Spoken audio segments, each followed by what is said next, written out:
이번에는 개론에 들어가서 이제 가장 중요한 파트인 질병 관리에 대해서 이 강의 진행될 것 같아요. 그래서 여러분이 모든 공중보건학 파트 중에서 가장 많은 부분을 차지하고 그 다음에 일상적인 면에서도 가장 도움이 되는 파트가 질병 관리거든요. 그래서 여러분이 열심히 들으시고 국가고시 문제에 대비해 주시기 바랍니다.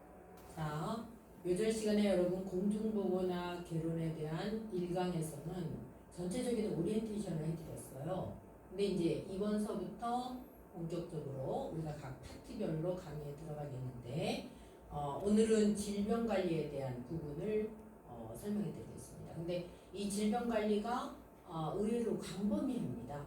광범위하고 또한 어떤 문제가 있냐면 많은 부분의 지식을 갖고 있어야 되는 개와 함께 더불어 그래서 이번 2강은 여러분이 귀를 쫑긋 세우고 잘 들으셔야 돼요. 자, 먼저 건강의 정의를 해볼까요? 이제 대부분의 분들에게 제가 물어보죠. 건강이란 무엇이냐? 근데 이제 사람들이 아주 단순한 대답을 해요. 아프지 않은 거, 병이 없는 거.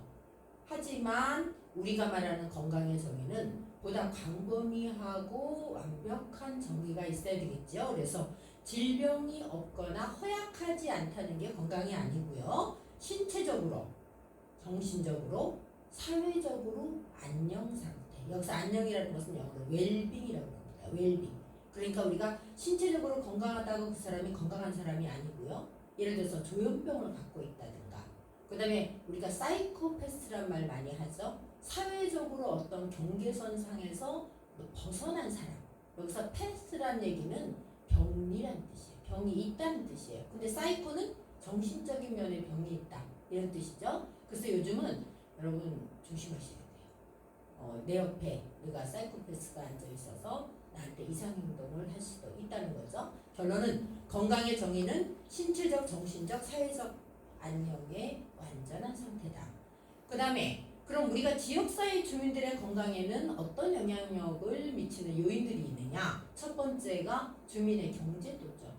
경제 수준이 높을수록 뭔가 자기 관리를 잘한다는 거고, 그 다음에 보건의료 전달체계라는 것은 뭐냐 하면요, 여러분이 이제 이것에 대한 강의가 따로 있겠지만 간단히 말씀드리면 1차 병원, 2차 병원, 3차 병원의 시스템이 잘 되어 있다는 거예요. 쉽게 말해서 동네 의원급에서는 가벼운 상병, 감기나 쉽게 치료할 수 있는 거를 치료를 받고, 만약 동네에 있는 병원에서 이것이 해결이 안 되면 2차 병원으로 가서 병원급으로 가는 거죠. 그 다음에 3차 진료기관이 마지막으로 대학병원급. 이거는 이제 보건복지부 장관이 인정을 하는 기관에서 인턴과 레지던트를 양성할 수 있는 기관에서 보다 고차원적인 또 더 자세한 의료기구를 사용해서 의료 장비를 사용해서 질병을 진단받고 치료받는 게 3차 병원이죠. 그래서 이것을 우리가 보건의료 전달체계라고 합니다. 그 다음에 정치사회적인 영향, 이거는 무슨 말이냐면 그 나라 고유의 어떤 의학적인 시술을 하는 이런 문화가 있어요. 이것도 건강상태에 영향을 미치고, 아프리카에서 얘기하고 있는 조혼 풍습으로 인한 어떤 폐해, 이런 것들이 사실은 지역사회 주민의 건강에 지대한 영향을 미칩니다. 그 다음에 이제 의료기관의 수와 공포, 얼마나 적절한 진료를 받을 수 있는 의료기관을 갖고 있느냐, 굉장히 중요한 거죠. 그 다음에 이제 사람들의 가장 큰 희망은 건강 증진이라는 거죠. 사실은 유지도 어렵지만 증진은 더 어렵죠. 근데 사람들이 이렇게 건강 증진에 몰두하는 이유가 뭐냐? 오래 살려. 3대 거짓말 아시죠? 1. 연세 드신 분이 오래 살기 싫다. 빨리 죽고 싶다. 2. 처녀가 시집가기 싫다. 3. 상인이 미치고 판다. 이게 3대 거짓말인 거 아시잖아요. 근데 마찬가지로 연세 드신 분들한테 오래 사세요 이렇게 얘기하면 아이고 빨리 죽어야지 하시지만 정작 네 빨리 가세요. 그건 뺨 맞아요. 이게 이제 건강 증진의 뜻은 뭐냐면 사람들이 건강을 개선시키고 조정 능력, 자기 자신을 건강하게 하는 능력이 증가하도록 이끌어가는 과정이죠. 그 다음에 이제 더 나아가서는 건강을 더욱 증진시키려는 노력입니다. 그래서 여기에는 반드시 알아두세요. 보건교육이 포함됩니다. 그러니까 우리가 어려서부터 일정한 스케줄로 자기 건강을 관리할 수 있는 능력을 키워주는 게 굉장히 중요한 거고요. 그 다음에 여기 밑에 팁 보세요. 결국 궁극적인 목표는 뭐냐? 삶의 질을 향상시킨다. 그러니까 오래 사는 것뿐만이 아니고 건강하게 오래 사는 거. 이게 굉장히 중요한 거고요. 결론적으로는 장수하는 거죠. 장수. 그러니까 건강하게 장수하시는 거. 그리고 요전 시간에 말씀드린 ADL, 자기 일상생활을 자기가 관리할 수 있는 사람으로서 오래 사는 거. 이게 바로 건강수명입니다. 그 다음에 나오는 게 이제 매슬로우라는 사람의 위계적 욕구라는 게 있어요. 이건 뭐냐면 건강 증진과 관련해서 인간은 기본적인 욕구가 있는데 여기 보시면 여기 삼각형 보이시잖아요. 아래쪽에 있는 게 하위 욕구죠. 자, 인간이 처음 태어났다. 그의 욕구는 배설과 음식 섭취죠. 우리가 영화기에 보면은 먹고 배설하고. 그 다음 이제 두 번째는 안전의 욕구라 그래서 우리가 어떻게 보면 자기 주변이 자기가 살아가는데 문제가 없는 것을 바라게 되고, 그 다음 이제 세 번째가 소속의 욕구입니다. 이 소속의 욕구가 가장 강할 때는 초등학교 정도 수준, 학령기 아동이 되면 어딘가 집단에 속하고 싶어 해요. 그러니까 이제 쉽게 말해서 사회적인 동물의 이제 모양을 보이게 되는 거죠.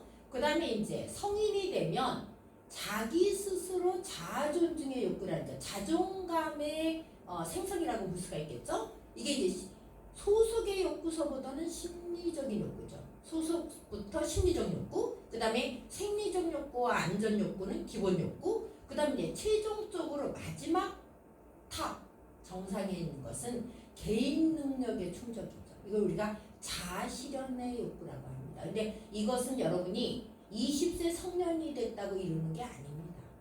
성인의 중년 이상의 고지에 섰을 때 자아 실현의 욕구가 완성이 된다고 봐야 됩니다. 그러니까 신체적인 성장이 끝났다고 자아 실현이 되는 건 아니죠. 여러분이 주변에서 보면 분명히 성인인데 하는 행동은 심리적으로 부족한 사람들, 사회적으로 부족한 사람들이 많이 있어요. 그래서 매슬로의 욕구는 가장 상위의 욕구가 자아 실현의 욕구다. 그 다음에 이제 자, 우리나라의 건강증진법이 1995년 법안이 생겼습니다. 그래서 이제 우리가 나라에서 국민건강증진법이라는 법까지 만드는 이유는 뭘까? 아까 말씀드린 대로 건강한 지역사회 주민이 있어야 나라가 건강해진다는 거죠. 그래서 금연, 절주, 그 다음에 운동, 영양관리 이런 파트가 중점적으로 가장 나라에서 지금 시행하고 있는 게 건강증진법의 내용이에요. 그래서 금연은 어려서부터 흡연 예방.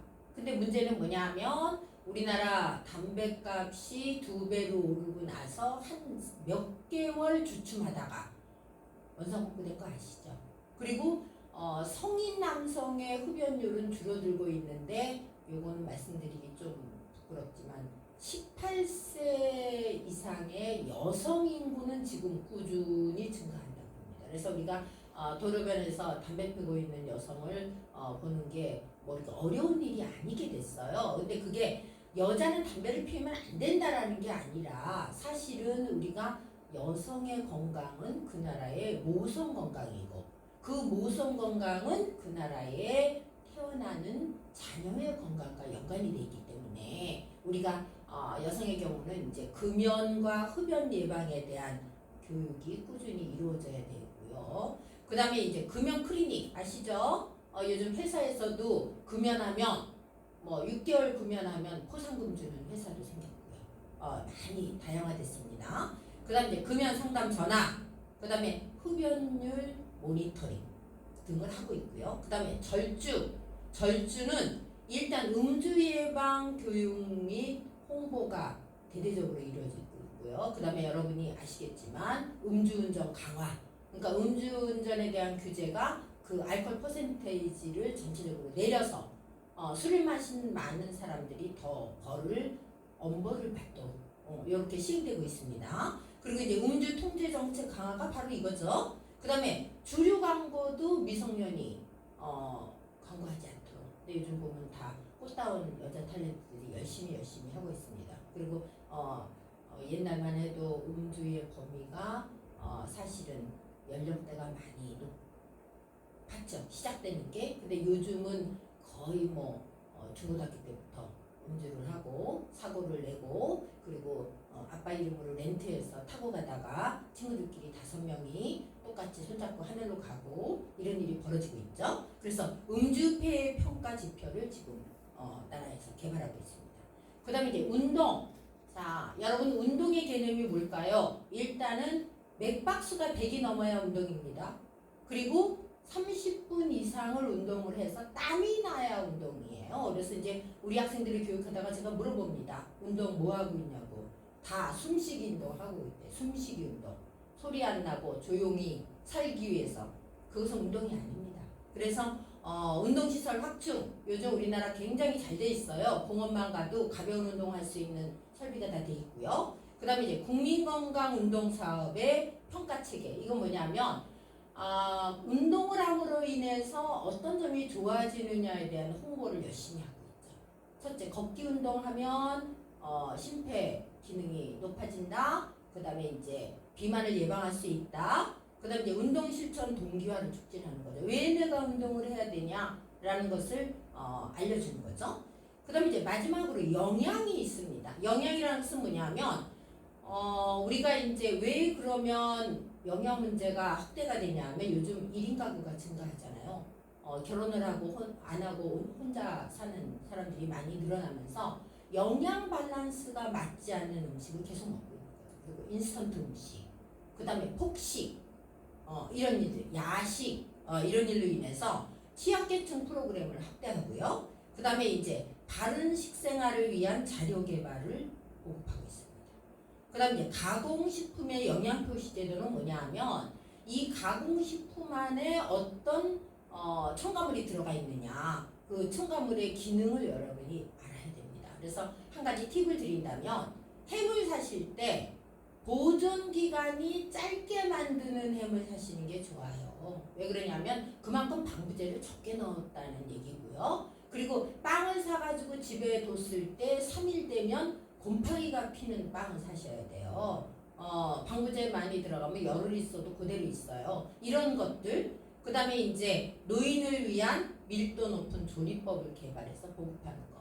그건 왜 그러냐면 사회적인 지금 전체적인 체제가 노인층이 늘어납니다. 그래서 모든 실버 산업이 발달되고 있는데 이런 노인들에게 음식도 사실은 소화장애도 일어나고 그 다음에 대사량이 줄어들고 이런 단백질이 부족하고 이런 일들이 벌어지기 때문에 얼마 전에 인터넷 뉴스도 나왔더라고요. 우리나라가 지금 고기 소비량이 많은데 정작 노인들은 단백질이 부족하다.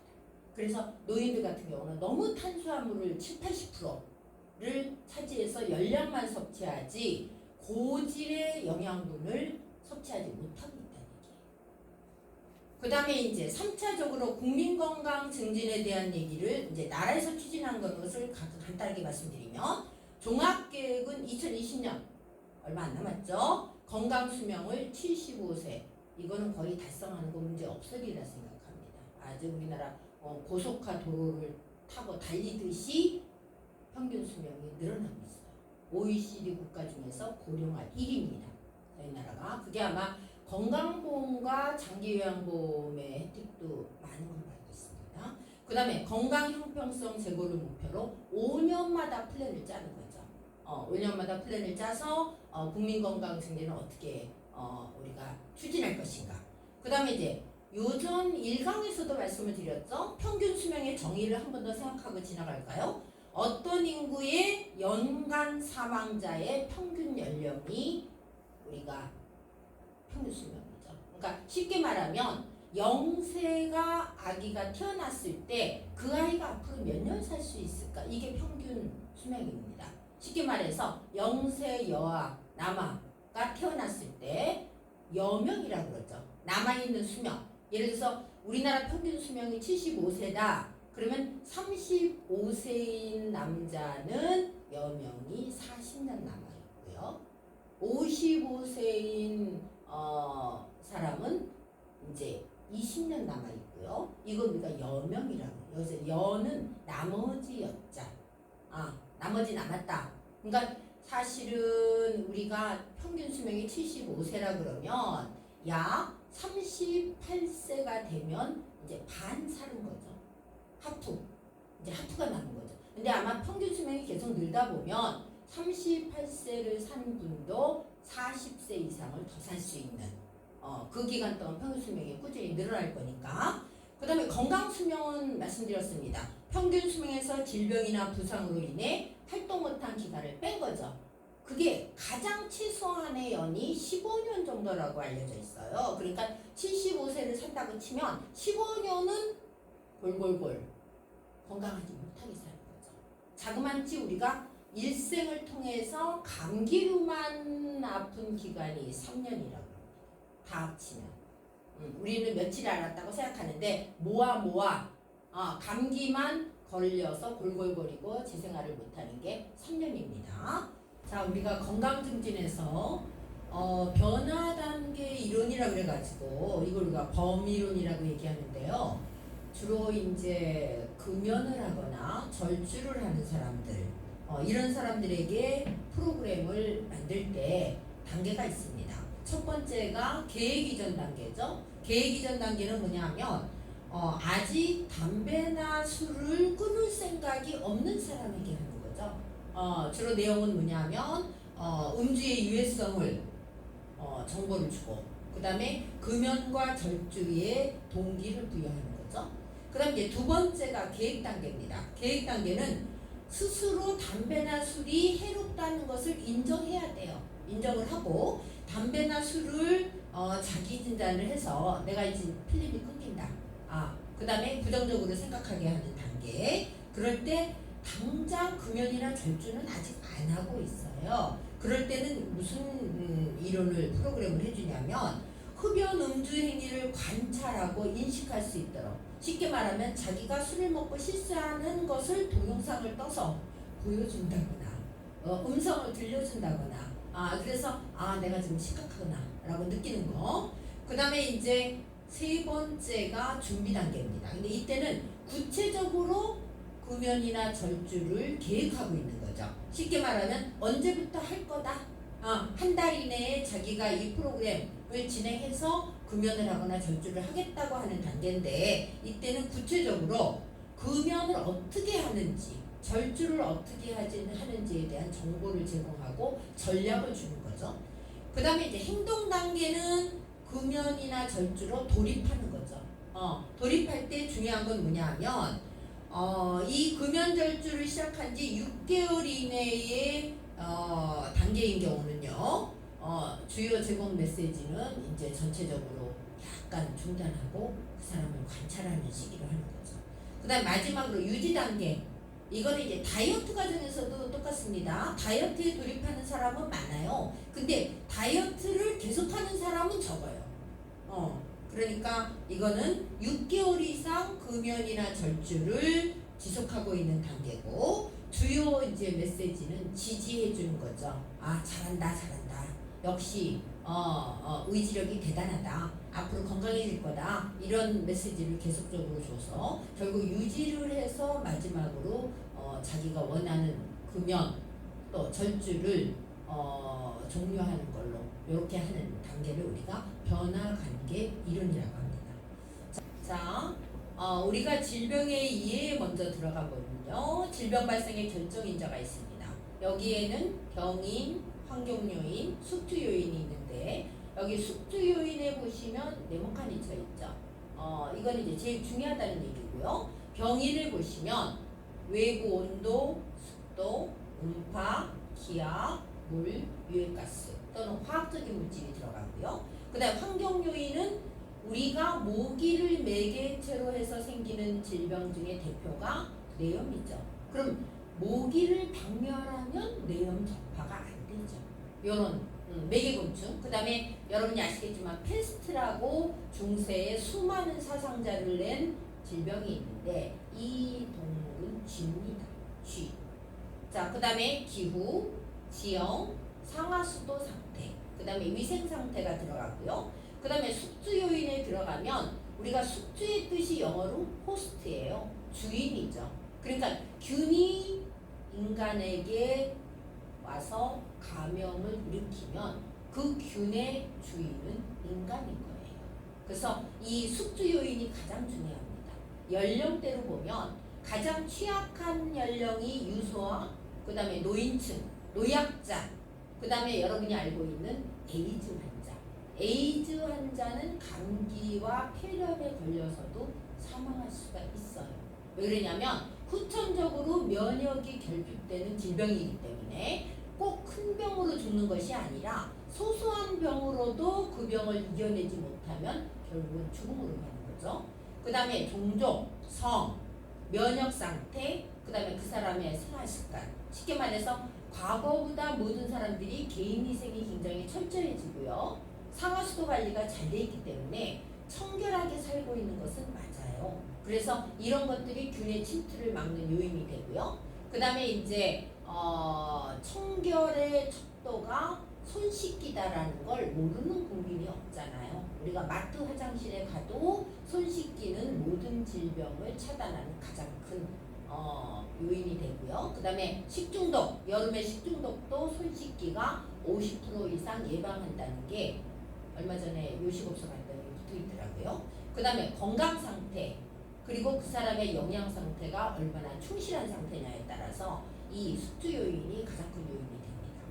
그 다음에 질병 예방의 분류원으로 가시면 우리가 이제 1차적 예방에 써 있습니다. 굉장히 중요하다. 이건 무슨 말이냐면 모든 질병이요 걸린 다음에 이것을 치료하고자 하면은 굉장히 많은 그 투자가 필요해요. 쉽게 말하면. 그럼 우리나라에서 지금 모든 국민들에게 홀수년도에 태어난 사람은 홀수년도에, 짝수년도에 태어난 사람은 짝수년도에 건강검진을 5대양 검진을 해주는 이유가 무엇이냐면 여러분이 그게 나라를 위해서 나라가 나를 도와준다고 생각하면 단순하고요. 또 하나 말하자면 암이 진행된 다음에 3기, 4기에 그 사람의 질환을 건강보험료를 지급하면 예를 들어서 2천만 원이 들어요. 근데 정기검진을 통해서 1기에 발견하면 500이면 해결해요.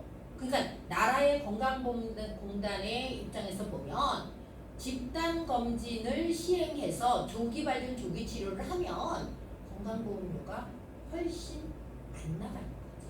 그러니까 말하자면 그 남는 장사거죠. 그래서 건강검진을 무료로 해주지 왜 나라에서 병원에다가 검진비 또박또박 주면서 검진을 시켜주겠는지 여러분이 한번 생각을 해보시고요. 결국 이거는 뭐냐면 인간의 건강 수준 자체를 향상시켜서 저항력을 높여놓는 거죠.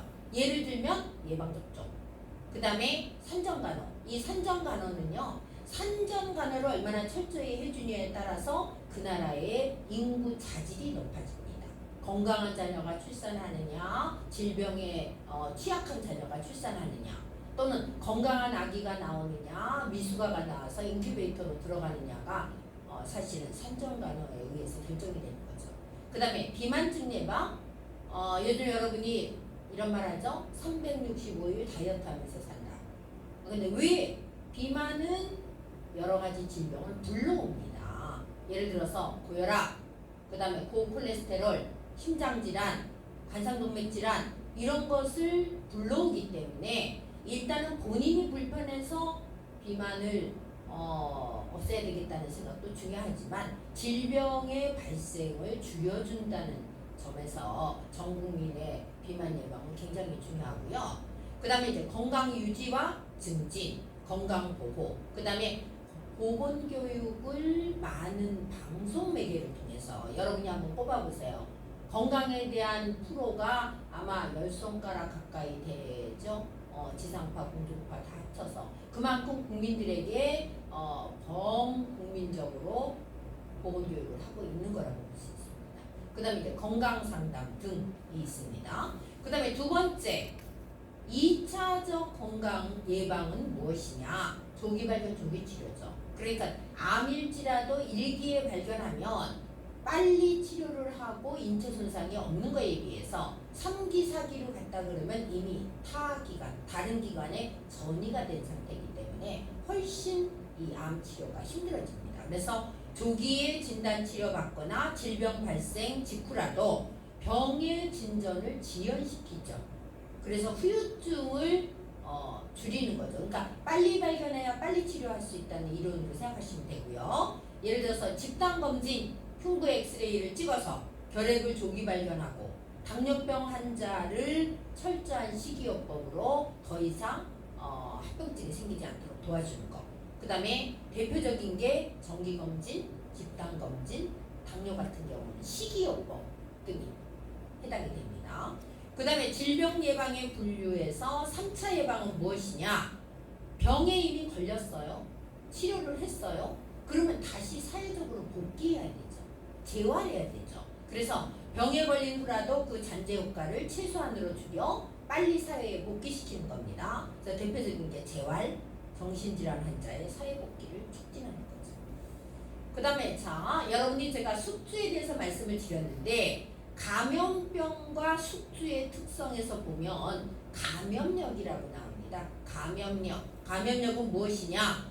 병원체가 숙주에 침입하여 알맞은 기간, 자기가 좋아하는 기간, 제가 말씀드렸죠? 호기성 균인 결핵은 폐를 좋아한다. 왜? 에어가 많으니까, 산소가 많으니까. 폐 중에서도 위에 떠 있는 산소를 가지고 거기서 서식을 하기 때문에 우리가 폐 엑스레이를 찍으면 그 병원체가 서식하는 게 윗부분에 있어요. 그래서 알맞은 기간에 자리 잡고 증식하는 능력을 말하는 거죠.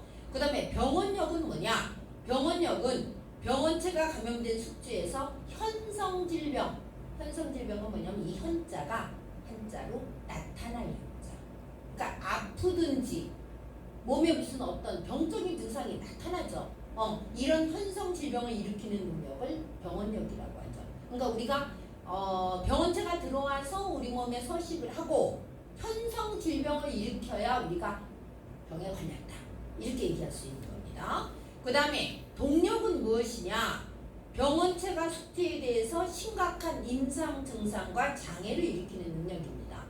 여러분 알고 계실지 몰라도 메르스에 걸렸던 사람은요, 폐의 일부분이 섬유화가 돼서 메르스를 극복하고 살아남았을지라도 그 사람이 예를 들어서 건강하게 폐를 사용해서 산소를 받아들이는 능력이 현저하게 저하되어 있어요. 그러니까 우리가 등산을 가도 폐의 환기 능력이 좋은 사람은 높은 산도 거침없이 오르는 반면에 폐의 환기 능력이 떨어지면 굉장히 힘들어합니다. 마찬가지로 동력의 마지막은 사망이죠. 알고 계신지 몰라도 메르스는 평균 사망률이 30%였던 걸로 알려져 있고요. 3명이 걸리면 1명은 사망하는 이렇습니다. 그 다음 면역력은 뭐냐? 병원체가 숙주에서 특이한 면역성을 길러주는 성질인데 결국 인간은 뭐냐? 능동수동으로 면역력을 키워야 질병에 노출돼도 살아남을 수 있고 질병에 걸리지 않는다는 거죠. 그러니까 65세 노인들에게 독감 예방접종을 나라에서 무료 제공하고 있어요. 그래서 옛날에는 보건소에서만 놔줬는데 요즘은 동네 의원에다가 의뢰를 해서 동네 의원만 찾아가도 65세 이상 노인은 무료로 독감 예방접종을 맞을 수가 있습니다. 그 다음에 자, 감염병 관리를 그럼 우리가 어떻게 해야 되느냐? 감염병이라는 것은 결국 많은 사람에게 전파될 수 있는 게 감염병이라고 우리가 얘기합니다. 그래서 우리가 영어로 말하면 의사소통을 커뮤니케이션이라고 그러는데 감염병을 커뮤니케이블 디지즈라고 해요. 그러니까 의사소통의 뜻이 뭐냐? 오락가락한다. 너와 나와 커뮤니케이션을 하자는 뜻은 뭐냐면 너와 나와 대화를 하자. 왔다 갔다 하자. 근데 감염병이 바로 그런 거예요. 저 하나 아픈 게 아니고 딴 사람에게까지 전파돼서 병이 균이 왔다 갔다 한다고 해서 감염병이라고 얘기합니다. 그래서 감염병 발생 양상을 보시면 거기 지금 5가지가 나와 있는데요. 간단히 설명드릴게요. 1번 유행적이란 무엇이냐? 이것은 뭐냐면 어느 지역에 같은 감염병이 단시간에 계속적으로 발생하고 넓게 퍼지는 거. 우리가 유행이라는 얘기는 많이 듣잖아요. 패션, 그렇죠? 핫팬티 유행하면 핫팬티. 그 다음에 뭐 여러 가지 이런 거. 그래서 이제 전국적으로 발생한다고 그래서 유행적 발생이고요. 그 다음에 토착적 발생은 뭐냐 하면요.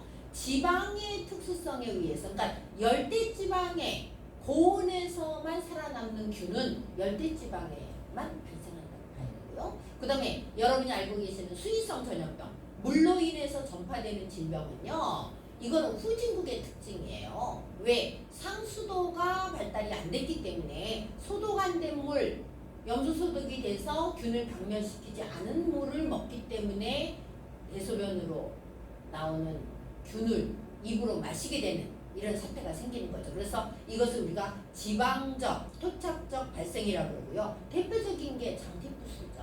옛날에 우리가 열병이라고 그랬던 거죠. 연병, 열병. 그래서 장티푸스는 우리나라에서 퇴치됐습니다. 그 다음에 이제 콜레라 같은 것도 해당이 되겠죠. 그래서 이것을 지방 특수성에 의해서 생기는 거다. 그 다음에 세계적 발생 3번이 나옵니다. 이것을 우리가 범발생이라고도 얘기를 하는데요. 만연의 정도가 심해서 세계적으로 퍼지는 거죠. 이게 독감이죠. 여러분 알고 계세요? 제2차 세계대전 때 사망한 그 전사한 군인의 수보다 사실은 인플루엔자 유행으로 죽은 사람의 숫자가 더 많다고 해요. 2차 세계대전 굉장했잖아요. 근데 거기서 죽은 사람의 숫자보다 독감이 처음 발생해서 만연됐을 때 죽은 사람의 숫자가 더 많다고 합니다. 그러니까 전쟁보다 무서운 거죠. 전쟁보다 무서운 거죠. 그 다음에 산발적 발생은 뭐냐? 이거는 그냥 전파 경로가 불확실하면서 들쭉날쭉하게 말 그대로 산발적으로 발생하는 걸 말하죠. 그 다음에 이제 5번째가 주기적 발생이고요. 이거는 뭐냐면 2년에서 4년마다 유행이 일어나요. 그래서 대표적인 게 백일해 같은 거. 그 다음에 이제 홍역도 알려지기로는 경련제로 유행한다고 합니다. 근데 우리가 이 유행하는 걸 못 느끼는 이유가 뭐냐면 홍역은 지금 다 우리가 예방접종을 통해서 거의 모든 사람이 앓고 있지 않으니까. 근데 무슨 문제가 있냐면 작년인가 일본에서 대학교가 전체적으로 휴교하는 사건이 있었어요. 그게 왜 그러냐면 20년 전에 홍역 예방접종을 할 때 부작용으로 사망한 아이의 수가 방송에 매개체를 타면서 엄마들이 무서워서 홍역을 안 맞춘 거예요. 우리 아이 죽을까봐. 근데 여러분이 알아두셔야 될 게 예방접종은요. 언제나 부작용의 비율이 있습니다. 그럼에도 불구하고 우리가 예방접종을 하는 이유는 10,000명의 아이 중에 하나가 부작용으로 죽어도 나머지 아이가, 제가 학생들을 지도하다 보니까 학생이 입에 붙었어요. 근데 그 나머지 아기들이 홍역에 노출되지 않고 건강하게 살 수 있다면 그거를 감수하는 거죠. 그 부작용으로 사망하는 아기를. 그래서 20년 뒤에 대학생들이 홍역에 걸린 거예요. 홍역이 나타나니까 모든 그 아기들이 그 예방접종을 통해서 면역이 생겨 있는데 20년 전에 접종을 안 맞은 아이들이 대학교에서 그래서 휴교를 하고 나라에서 문제가 많았던 일이 있었죠. 자, 이렇게 해서 여러분이 감염병 발생 양상을 들으셨고요. 그 다음에 우리가 시간경과의 특성에 따른 분류가 있습니다. 이게 뭐냐면 급성 감염병이 있어요. 그래서 병원체가 체내에 침입하면 아주 빠르게 심한 증상이 발생하는 병을 우리가 급성 감염병이라고 그러고요. 그 다음에 만성 감염병은 서서히 발생해서 3개월 이상 오래 걸리는 병. 이게 사실은 결핵이죠. 결핵. 그 다음에 옛날에 우리가 나병, 문둥병이라고 그랬던 거, 그게 이제 요즘은 한센병이라고 해서 이 균을 발견한 학자의 이름을 따서 한센 디지즈라고 합니다. 그래서 이 만성 감염병 2가지가 있고요. 자, 감염병 분류 안에서 여러분이 시간경과의 특성에 따른 분류에서 급성 감염병과 만성 감염병을 들으셨고요. 그 다음에 병원체 종류에 따른 분류. 이거는 여러분이 국가시험에도 잊지 않고 나오는 문제이기 때문에 세균성 질환이 어떤 건지, 그 다음에 바이러스성 질환이 어떤 건지 일단은 암기를 해두셔야 될 것 같아요. 첫 번째 세균성 감염병, 이거는 우리가 보통 항생제라고 얘기하는 거, 이게 바로 이 박테리아를 우리가 제거하는 박멸시키는 그런 그 약품인 거죠. 그래서 장티푸스, 이질, 결핵, 폐렴, 콜레라, 백일해, 세균성 이질, 딥테리아가 대표적인 세균성 감염병입니다. 그 다음에 이제 두 번째 중요한 게 뭐냐, 바이러스성이죠. 여러분이 바이러스의 특성을 아셔야 돼요. 바이러스는요, 우리가 최초로 세균을 발견한 사람이 코호라는 사람인데, 이 코호라는 사람이 하수도에서 뭔가 균이 있는 것을 현미경으로 들여다보고 세균이 있는 것을 발견한 사람이 코호. 근데 바이러스는 우리가 일반 현미경으로는 보이지 않습니다. 전자현미경으로만 보이죠. 그만큼 미세하다는 거죠. 그래서 점점 바이러스성 감염병이 많이 생기고 있습니다. 인플루엔자, 그 다음에 간염은 A, B, C가 있습니다. A형 간염은 경구 감염이고요. B형과 C형은 이제 혈청 감염이라고 하시면 돼요. 혈액을 통해서. 그 다음에 일본 내염은 우리가 매개체가 목인 거 아시죠? 그 다음에 소아마비, 홍역, 광견병, 유행성 이하선염, 풍진, 이게 대표적인 바이러스 전염병입니다. 그러면 우리가 인간이라는 곳에서 서식하는 질병, 감염을 일으키는 질병에 대해서 정확하게 파악을 하려면 인간 병원소의 특징은 뭔가를 아셔야 됩니다. 그래서 여기서는 세 가지로 일단 분류를 합니다. 환자, 현재 앓고 있는 환자죠. 그 다음에 두 번째가 무증상 감염자, 그 다음에 세 번째가 보균자예요.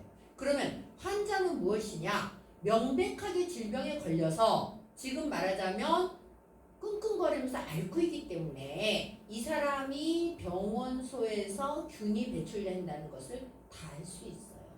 오히려 관리하기가 쉽습니다. 환자가 확실하면 격리시키면 되니까. 그럼 무증상 감염자는 뭐냐? 증세가 가볍고 미미해서 환자로 별로 느낄 수 없는 사람. 그래서 이런 환자를 우리가 불현성 환자를 해요. 불현성. 현성은 실제로 증상이 나타나는 환자고요. 불현성 환자는 감염은 됐지만 증상이 거의 없어요. 미미해요. 예, 불현성 환자죠. 이 사람은 어떻게 보면 관리하기가 좀 더 힘들죠.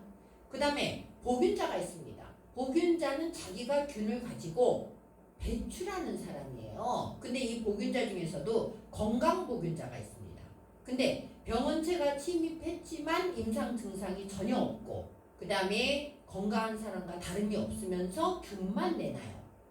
여러분이 별표하세요. 이 건강 보균자가 가장 관리하기 힘든 보균자죠. 그 다음에 회복기 보균자는 뭐냐면 증상이 생기고 회복할 때까지 균을 배출하는 거죠. 그래서 우리가 이런 게 있습니다. A라는 질병에 걸리면 얼마 동안 유치원에 나오지 말아라. 기간이 정해져 있습니다. 수주 환자면 예를 들어서 15일 동안 나오지 말아라. 그게 뭐냐면 그 기간 동안에는 겉으로는 멀쩡해 보이고 나은 것처럼 보여도 균을 배출하기 때문에 다수의 집단에서 타인에게 전염시킬 수 있는 위험성이 있다. 그래서 못 나오게 하는 거죠.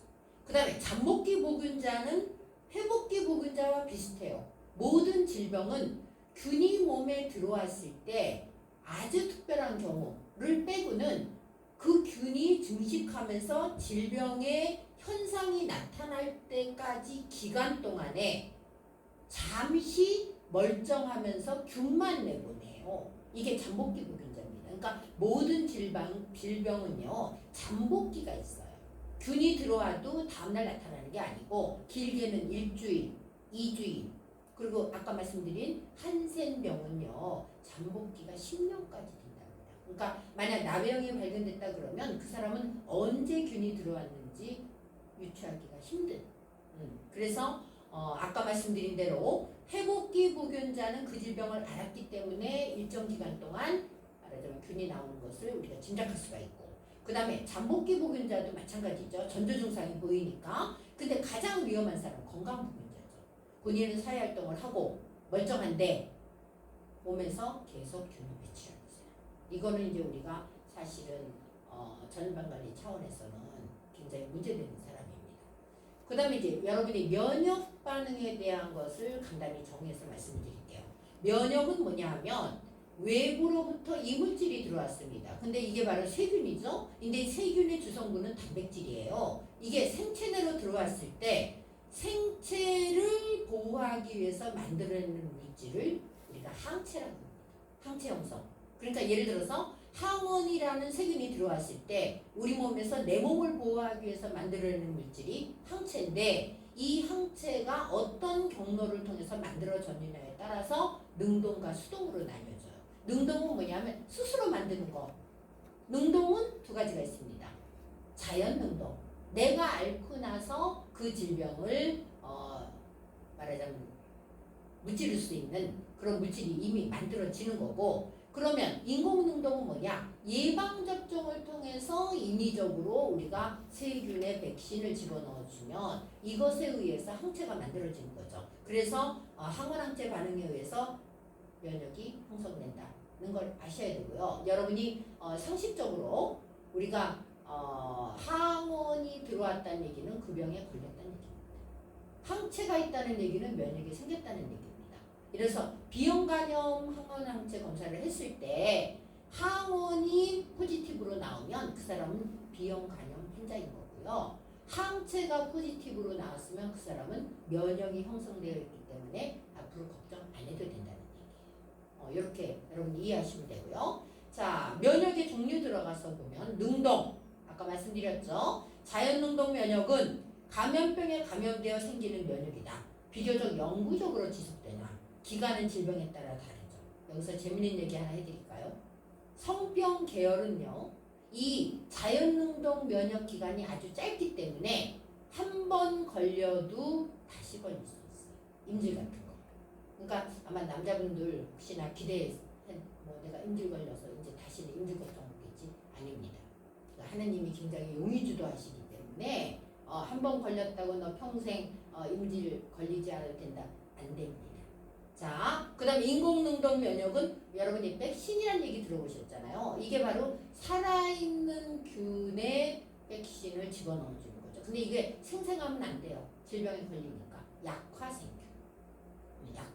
약간 기능을 줄여서. 그 다음에 사균을 넣어준 경우. 안전하죠. 근데 이제 여러분이 알아두셔야 될 거는 생균을 넣어줄수록 효과는 좋아요. 근데 사균은 효과는 미미하지만 위험성이 있죠.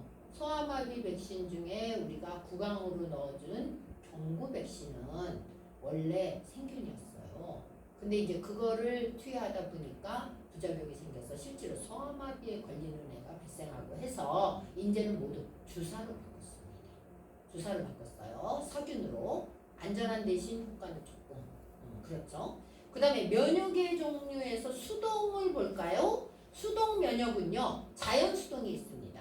이거는 뭐냐면 태아가 모체 태반을 통해서 항체를 받거나 모유에서 항체를 받아서 대부분의 아기들은 6개월까지는 질병에 걸리지 않습니다. 이유가 뭐냐면 엄마로부터 받은 면역, 엄마로부터 받은 혈액 속의 면역으로 인해서 질병에 걸리지 않아요. 근데 이때 모든 예방접종을 열심히 해주는 이유가 질병에 노출되기 전에 빨리빨리 백신을 투여해서 면역이 생기도록 만들어줘야 된다는 거죠. 그 다음에 인공수동은 뭐냐면 이미 항체가 만들어져 있는 사람의 혈청 등을 그 질병으로 앓고 있는 사람에게 투여하면 그 질병을 극복하는 데 도움이 됩니다. 그래서 여기서 보면 항체를 사람 또는 동물에게서 얻어서 주사를 해주는데 치료 목적이라는 거죠. 예방 목적이 아니라 그 대신 이거는 내가 만든 게 아니죠. 내가 만든 게 아니기 때문에 지속기간이 짧아요. 그 질병 앓을 동안만 유효하다가 영구적으로 면역체가 만들어지진 않습니다. 왜냐하면 딴 사람이 만들어 놓은 면역 글로불린을 주사한 것 뿐이죠. 그 다음에 감염병 관리의 원칙이 나옵니다. 이건 뭐냐면 근본적으로 우리가 서로 왔다 갔다 하는 커뮤니케이블 디지즈는 원칙이 있어요. 뭐냐면 감염병이 발생하게 되면 전파 과정을 차단한다는 거. 이게 무슨 소리냐면 수인성이다. 모든 음식을 끓여 먹으면 돼요. 그래서 옛날에 그 장티푸스 같은 게 그런 거죠. 콜레라도 마찬가지고, 그다음 이질도 마찬가지고, 그다음에 환자의 조치로서는 질병의 전파를 막기 위해서 일단 환자를 격리합니다. 우리가 환자를 그래서 감염원이라고 해요. 감염원의 뜻은 감염의 원인. 그래서 이 감염원을 격리하는 거죠. 메르스 같은 경우는 바로 병원에 음압병동에 집어넣어서 그 사람이 있는 곳에 공기가 밖으로 안 나가는 그런 처치를 해주는 거죠. 그 다음에 주요 감염성 질환의 특성을 몇 개 말씀드릴게요. 결핵이 있습니다. 우리나라가 지금 후진국 형태의 결핵을 의외로 많이 발견되고 있고요. 그 다음에 이제 그 여러 명의 집단이 있는 곳, 기숙사라든가 군대라는 곳 또는 이런 곳에서도 충분히 발생 가능성이 높고요. 그 다음에 젊은 사람들의 경우는 영양관리, 못 먹는다는 뜻이 아니고요. 밸런스가 맞지 않는 부적절한 영양관리 등으로 인해서 결핵이 꽤 많이 발견되고 있습니다. 그래서 결핵 진단 및 BCG 접종에 대해서 간단히 말씀을 드리면요. 우리가 튜베르클린 반응 검사, T 검사라고 해서 이거는 뭐냐 하면요. 결핵의 단백질만 뽑아서 우리의 피부에 살짝 넣어주는 거예요. 그건 무슨 뜻이냐? 너 결핵균 만났니? 라고 물어보는 거예요. 그러면 이 PPD 용액 0.1cc를 피내, 여기서 피내가 피가 혈액이 아니고요. 피부 바로 밑에다가 주사해서 이 48시간에서 72시간 후에 부어오른 자리, 빨갛게 도드라지게 부어오른 자리를 자로 잽니다. 그래서 10mm 이상이면 1cm죠. 1cm 이상이 넘으면 양성. 그 다음에 5mm, 0.5cm 이내면 음성이고요. 그 다음에 이제 5에서 9 사이면 우리가 의향성이라고 그러는데 결론은 많이 부풀어 오르냐 거의 안 부풀어 오르냐. 이거를 해석을 하면 많이 부풀었다는 얘기는 결핵 환자이거나 면역이 이미 만들어진 사람이에요. 그 다음에 5mm 이하는 뭐냐면 나는 결핵균을 만난 적이 없어. 이게 음성입니다. 그러면 자 여러분이 생각해보세요. 5mm 이하로 음성이 나오면 이 사람은 BCG 접종 대상자입니다. 예방접종 해줘야 돼요. 결핵균을 안 만났잖아. 그러니까 결핵에 걸릴 수 있다는 얘기죠. 그럼 PPD액은 어디다 보관하느냐? 단백질이라고 그랬죠. 그러면 냉장 보관이죠. 냉암소, 차고 어두운 곳에 온도는 2 내지 5도씨에 냉장고에 넣어서 보관해야 됩니다. 그 다음에 BCG는 어디다 접종하느냐? 여러분이 삼각근 아시나요? 여기 상박, 어깨에다가 놔주면 됩니다. 그래서 좌측에 상박, 삼각근, 중앙 부위 피내 주사라고 합니다.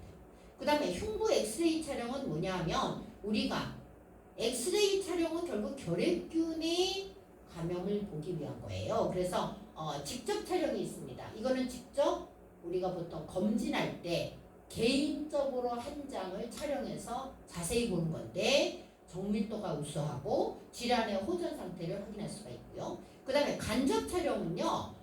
어떻게 보면은 다수의 집단에게 간이로 가볍게 하는 건데 비용이 절감되고 결핵인지 아닌지를 판독해가지고 만약 간접 촬영에 이상이 있으면 직접 촬영을 다시 재검이 옵니다. 그래서 집단 검진 시 사용하는 게 간접 촬영이고요. 그 다음에 이제 결핵 집단 검사의 이론적인 검사 순서는요. 튜베르클린 검사에서 X선 간접 촬영을 하고 X선 직접 촬영으로 넘어가고요. 그 다음에 성인은 X선 간접 촬영을 하고 그 다음에 직접 촬영을 한 다음에 객단 검사. 객단 검사는 뭐냐면 그 사람의 가래에서 결핵균이 나오면 이 사람은 공공장소에서 종사하면 안 돼요. 저도 어렸을 때 기억납니다. 선생님들이 휴직하셨다고 1년 동안 슬그머니 사라지셨다가 결핵 치료하고 다시 나타나시더라고요. 그래서 옛날에는 12개월 동안 투약을 했었는데 요즘은 8개월 정도 투약하면 결핵이 음성, 객단 검사에서 음성이 나와요. 활동성이 없어져요. 그러니까 처음에 활동성으로 나왔다 그래서 계속 활동성으로 나오는 게 아니고 약을 먹으면 3개월 정도 되면 비활동성, 안 없는 사람, 그러니까 딴 사람에게 전파를 못 시켜요. 그러니까 이런 사람은 활동성은 어떻게 하고 다녀야 될까요? 마스크 쓰고 다녀야죠. 딴 사람을 위해서. 그 다음에 소아는 투베르클린 검사를 해서 음성으로 나오면 양성으로 나왔을 때 그 다음에 X선 직접 촬영을 하고 객단 검사를 하죠. 그래서 결론은 뭐냐 하면 투베르클린 테스트는 결핵균을 만났는지 보는 거고 엑스레이 촬영은 결핵인지 아닌지 보는 거고 객단 검사는 전파를 시키는 전염성인지 아닌지를 보는 겁니다. 그러니까 쉽게 말해서 가장 나쁜 건 투베르클린 검사에서 양성으로 나온 사람이 엑스레이를 찍었는데 결핵이었고 객단 검사를 했는데 활동성이 없다. 그러면 그 사람은 이제 적극적인 치료를 받아야 됩니다. 그 다음에 주요 이제 객담 채취 시기 봅시다. 아침에 일어나자마자 농축 객담을 받아야지 정확한 결과가 나옵니다. 그 다음에 이제 여러분이 비형 간염 알고 계시죠? 우리나라가 아마 한 20년 전까지만 해도 비형 간염 왕국이었어요.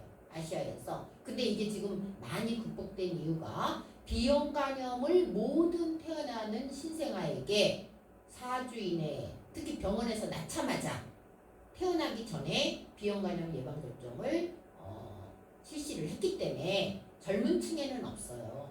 근데 아직은 이제 연령대에 있는 분들 중에 비형 간염 보균자가 많습니다. 그래서 예방법은 비형 간염은 우리가 정액 등을 통해서도 전파가 되기 때문에 성교시에 콘돔을 반드시 사용하고 예방 접종을 하고 이거 3회 접종입니다. 6개월간에 걸쳐서. 그러니까 맨 처음에 접종하고 한 달 있다 접종하고 5개월 있다 접종하고. 그러니까 신생아는 태어나자마자 한 대 맞고 1개월 뒤에 맞고 6개월 뒤에 또 한 번 맞고. 그래서 3회 접종을 해야지 면역이 형성돼요. 그래서 간염 환자의 혈액이 묻은 주사기는 따로 버리고 그 다음에 주사 바늘은 주사를 놓은 다음에 뚜껑을 덮지 않습니다. 왜냐하면 뚜껑을 끼다가 찔릴 수가 있어요. 그래서 항상 의료진들은 알고 있죠. 주사 놓고 난 다음에 주사 바늘 따로, 주사기 따로, 뚜껑 따로 이렇게 분리해서 버려야 됩니다. 그 다음에 사용한 주사 바늘은 뚜껑을 닫지 않고 일회용 용기에 버리고요. 간염에 감염되기 쉬운 집단이 있어요. 우리가 이거를 뭐라고 부르냐면 감수성이 높은 집단이라고 해요. 이 감성에 대한 강의는 좀 이따 나오니까 자세히 설명드릴게요. 수혈하는 사람, 그 다음에 집단 생활하는 사람, 의료계 종사자, 그 다음에 약물 복용자. 여기서 약물 복용자는 IV, 정맥 주사로 필로폰 같은 걸 맞는 사람이 해당이 된다고 봐야 됩니다.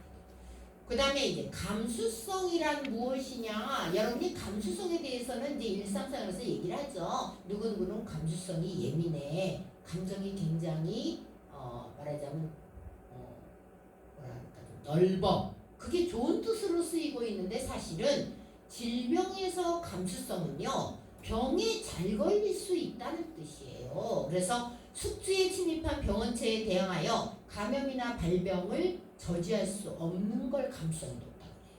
그래서 질병이 발생하기 쉬운 상태이고 숙주의 성, 남성 여성, 연령, 영양 상태, 유전적인 소인, 면역 상태, 특히 면역 상태에 따라서 감수성이 달라집니다. 그래서 여기 지금 밑에 도표를 보시면 감수성이 높다는 얘기는 질병 발생이 더 높다는 얘기. 그 다음에 감수성이 낮다는 얘기는 질병 발생률이 낮다는 얘기예요. 쉽게 말하면 우리가 감수성을 낮추는 방법은 건강 상태를 유지하고 예방접종을 열심히 맞고 그 다음에 면역 상태를 높이는 여러 가지 운동도 하고 이렇게 자기 관리를 해야지만이 감수성이 낮아집니다. 그 다음에 우리가 전체적으로 일반적으로 성병이 만연하고 있어요. 그래서 이 성병을 이제 환자 교육을 통해서 환자 교육이 아니라 사실은 모든 일반 사람을 상대로 한 교육이 필요하죠. 근데 성병 환자에게는 성병 환자 교육 시 간호조무사의 태도는 조기 치료를 강조해야 됩니다. 알아두셔야 될 게 남성들이 앓고 있는 임질은요. 정관의 감염으로 인해서 남성의 임질은 특징이 농성 분비물이 나와요. 고름이 나오는 거죠. 생식기에서. 근데 이걸 치료를 안 하고 그대로 방치하면 정관이 막혀요. 그래서 후유증 중에 하나가 불임남성이 됩니다. 정자가 밖으로 배출이 못 돼요. 관이 막혀서. 그래서 조기 치료를 강조하고 환자 발견에 힘쓰고 건전한 성생활. 이건 뭐냐면 뭔가 좀 즉각적인, 요즘 젊은 세대들 굉장히 오픈된 성생활을 하는데 이거는 요주의죠. 왜냐하면 성생활이라는 게 그 사람을 알고 라포 형성이 되고 유대감이 형성되고 건강한 사람인지가 좀 인증이 된 다음에 성생활을 해야 되는데 요즘은 뭐 조금 세대가 많이 달라졌기 때문에 내가 어젯밤에 만나서 잔 사람이 에이즈일 수 있어요. 그걸 잊으시면 안 됩니다. 그 다음에 콘돔을 반드시 사용해야 되고요. 임신 중 발견되면 부부가 함께 치료하고요. 그 다음에 환자로 의심 발견되면 즉시 치료를 합니다. 그 다음에 여러분이 이제 많은 얘기들이 오가는데 에이즈에 대해서 간단히 알아두셔야 돼요. 아까 바이러스성 질환에서 제가 에이즈 얘기를 안 한 이유가 여기 지금 따로 나왔기 때문에 에이즈는 원인균이 면역 결핍 바이러스 HIV라고 합니다. 이거는 다시 말하면 후천적으로 그 사람의 면역을 결핍시키는 바이러스예요. 그래서 사소한 질병으로도 죽음에 이를 수 있습니다. 그래서 전파 방법은 접촉 전파. 이게 성병의 특징이죠. 점막 전파라는 거죠. 직접 성생활을 했을 때. 그래서 감염 경로를 보시면 보균자 및 환자의 혈액이나 주사바늘, 감염된 사람과의 성접촉을 통해서 이제는 우리나라가 에이즈의 이제 그 청결한 나라가 아니라는 걸 아셔야 되고요. 그리고 한 20년 전부터 우리나라가 에이즈 예방 교육을 굉장히 고등학교 때, 중학교 때 하고 있습니다.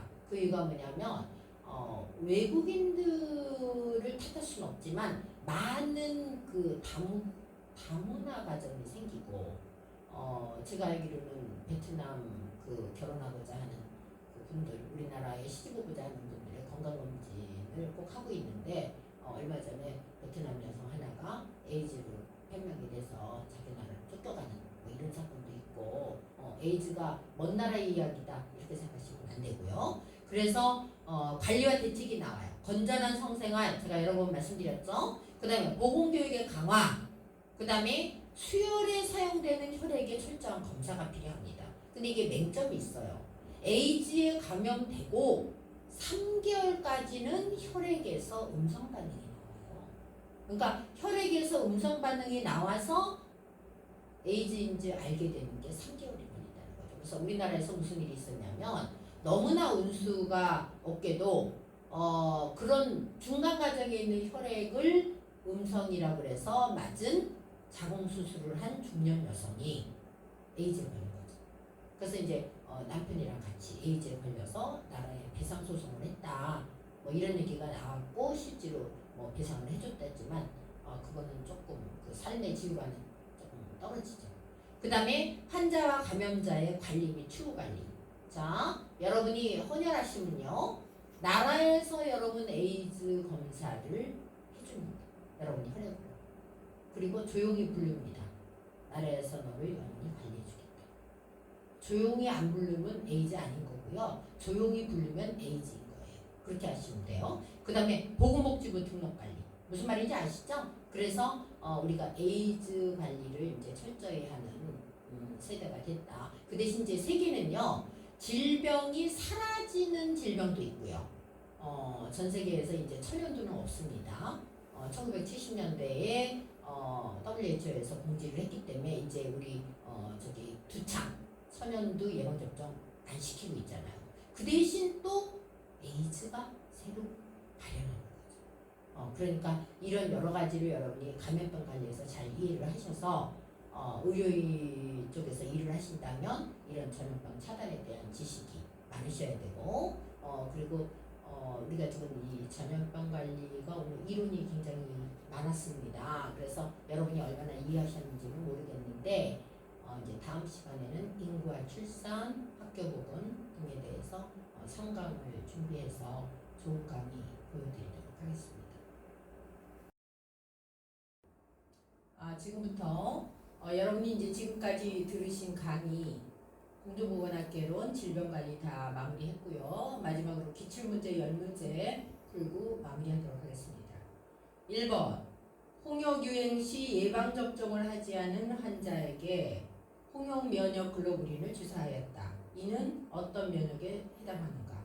자, 여러분 말씀드렸죠. 우리가 선천 면역과 후천 면역이 있는데 선천 면역의 대표는 우리가 직접 그 질병을 앓고 그 질병에 대한 면역력이 생기는 걸 말합니다.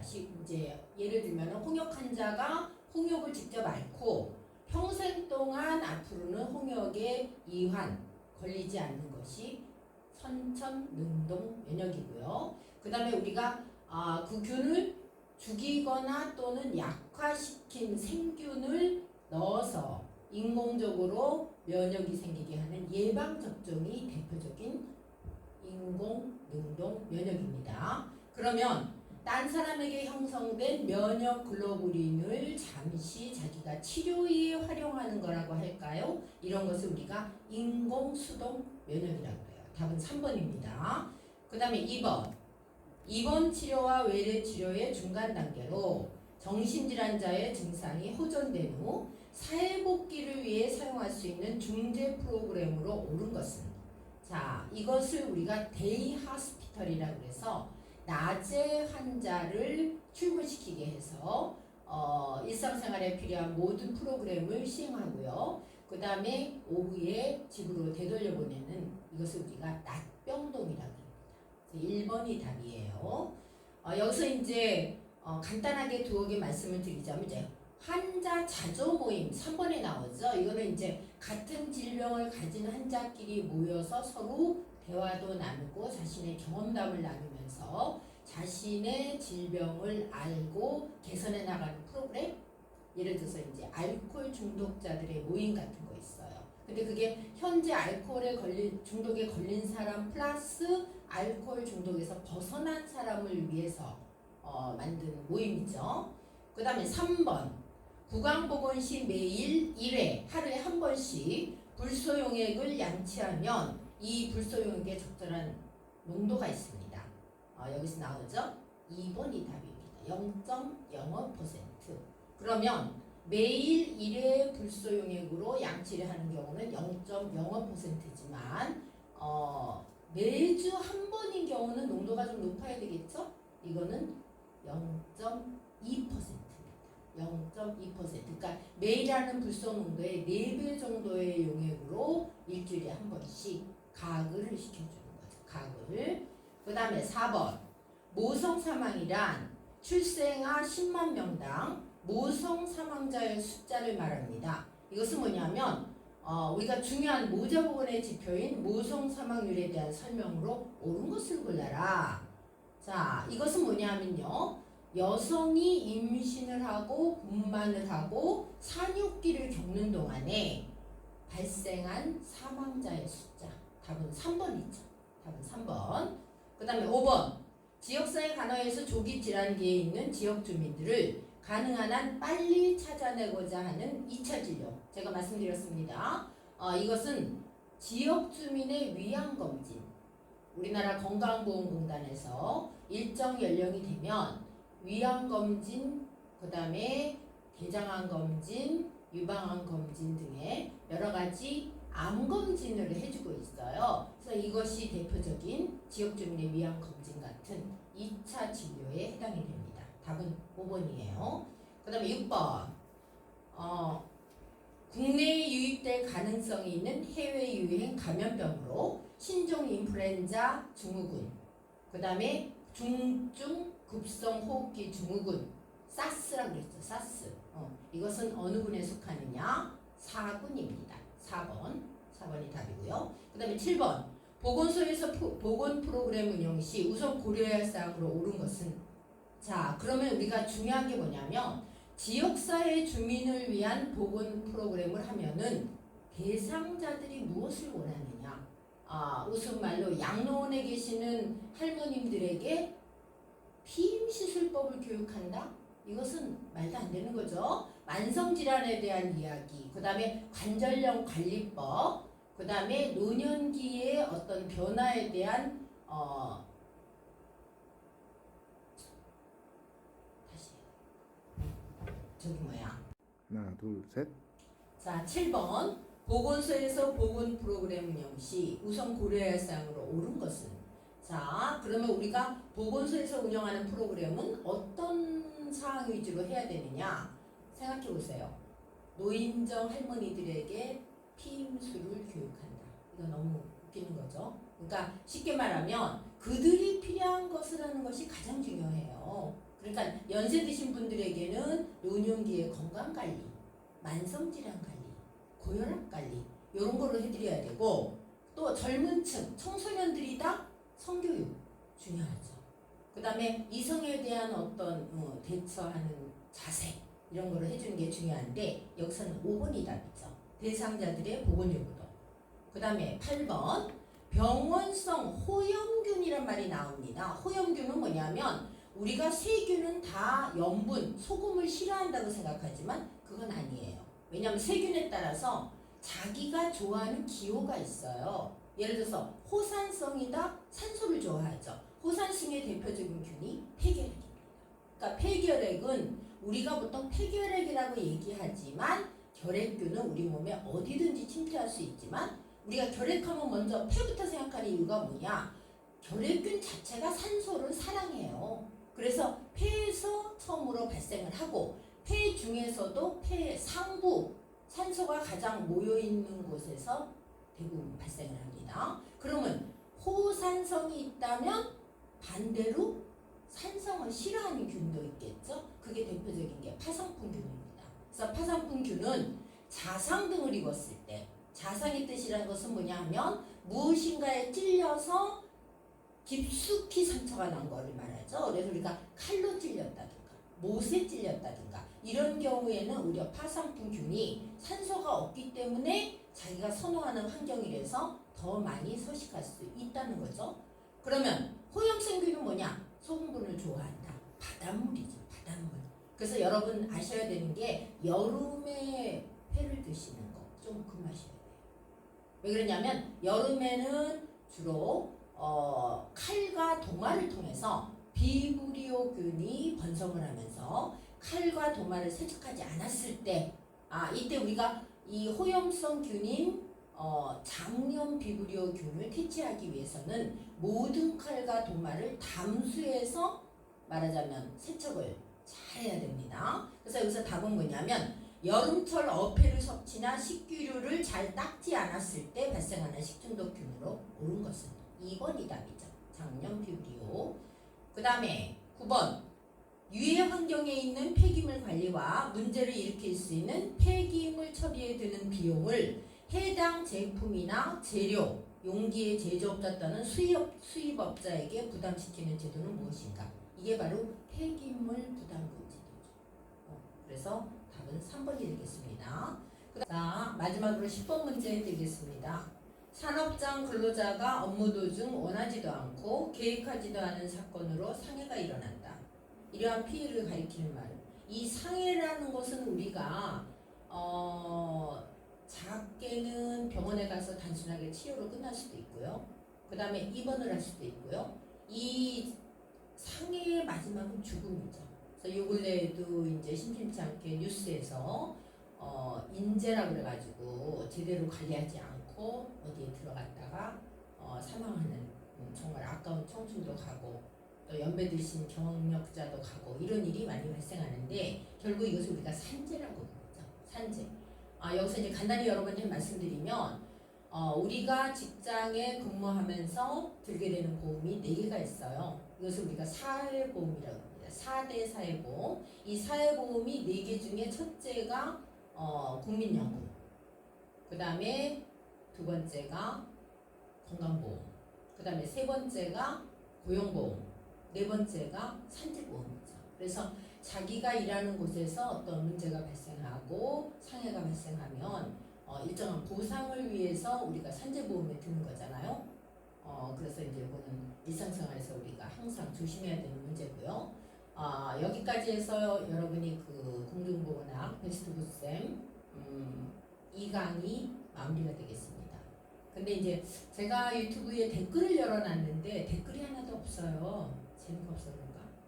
자, 여러분 국가고시에 공중보건 과목낙제가 한 명도 없어지는 그날까지 열심히 공부하셔서 좋은 결과 있으시기 바라겠습니다. 자, 3강에서 인구와 출산, 그 다음에 학교보건으로 다시 뵙겠습니다. 수고하셨어요.